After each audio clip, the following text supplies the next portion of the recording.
प्रिय विद्यार्थियों, मैं Akhilesh Kumar, assistant professor GK Gowani, government college Bhinmal.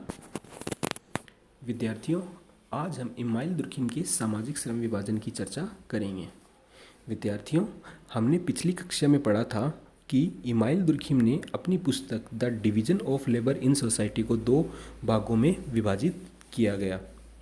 उसने प्रथम भाग में सामाजिक एकता का सिद्धांत या यांत्रिक एकता एवं सावयवी एकता का सिद्धांत का विश्लेषण किया था और इसी पुस्तक के द्वितीय भाग में सामाजिक श्रम विभाजन के सिद्धांत का विश्लेषण किया।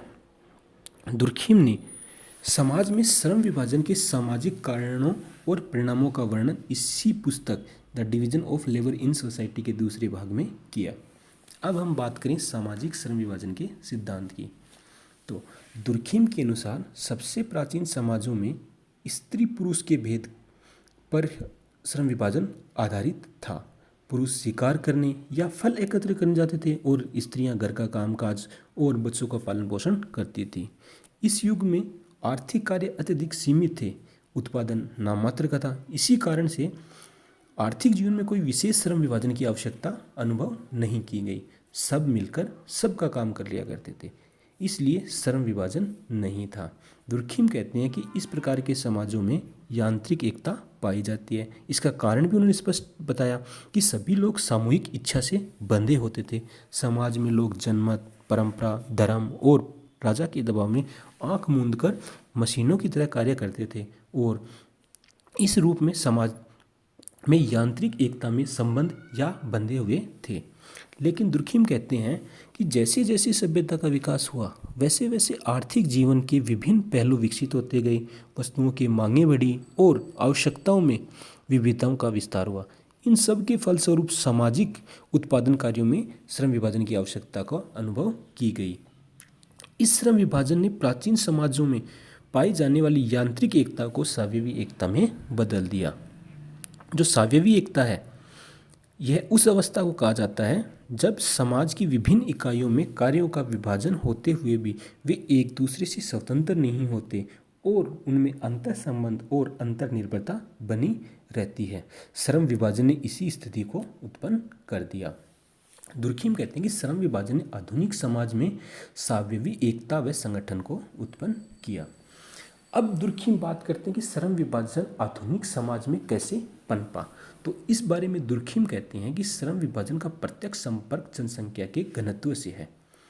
दुर्खिम कहते हैं कि प्राचीन समाज में जनसंख्या कम थी और इसी कारण से सामाजिक कार्य भी सीमित थे और इसीलिए श्रम विभाजन की वहाँ कोई विशेष आवश्यकता अनुभव नहीं की गई।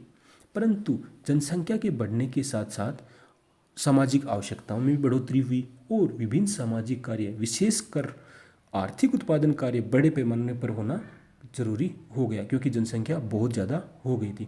इसीलिए श्रम विभाजन की प्रणाली को लागू करना भी जरूरी हो गया। दुर्खिम कहते हैं कि जनसंख्या का बढ़ना श्रम विभाजन का सबसे महत्वपूर्ण कारण है। अब हम बात करें श्रम विभाजन के सामाजिक परिणामों की। तो दुर्खिम ने श्रम विभाजन के कुछ सामाजिक परिणाम की बताए हैं, जिसमें पहला है श्रम विभाजन के फलस्वरूप समाज में सावयवी एकता या संगठन पनपा है। अर्थात विभिन्न सामाजिक कार्यों को समाज की विभिन्न इकाइयां करती तो अवश्य हैं, पर उनमें आवश्यकताओं के आधार पर अंतर संबंध और अंतर्निर्भरता बनी रहती है।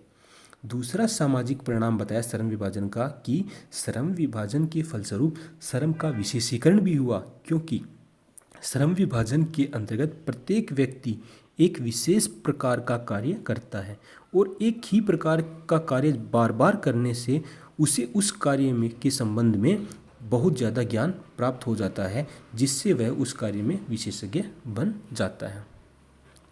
श्रम विभाजन ने व्यक्तिगत भावनाओं को भी पनपाया। श्रम विभाजन और विशेषीकरण के फलस्वरूप व्यक्तिगत भिन्नताएं बढ़ी। व्यक्तियों के अलग अलग कार्य, अनुभव तथा व्यक्तित्व होते हैं।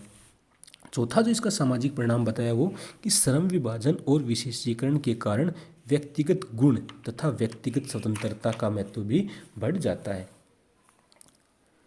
पांचवा जो सामाजिक परिणाम बताया श्रम विभाजन का वो था कि श्रम विभाजन ने समाज को अनेक स्वार्थ समूहों तथा व्यावसायिक समूहों में बांट दिया। लेकिन श्रम विभाजन सामाजिक विघटन का कारण नहीं बना। क्यों? क्योंकि श्रम विभाजन के आधार पर समाज के अनेक समूह बट तो गए, लेकिन विभिन्न समूह के अंतर संबंध और अंतर्निर्भरता उनमें बनी ही रही।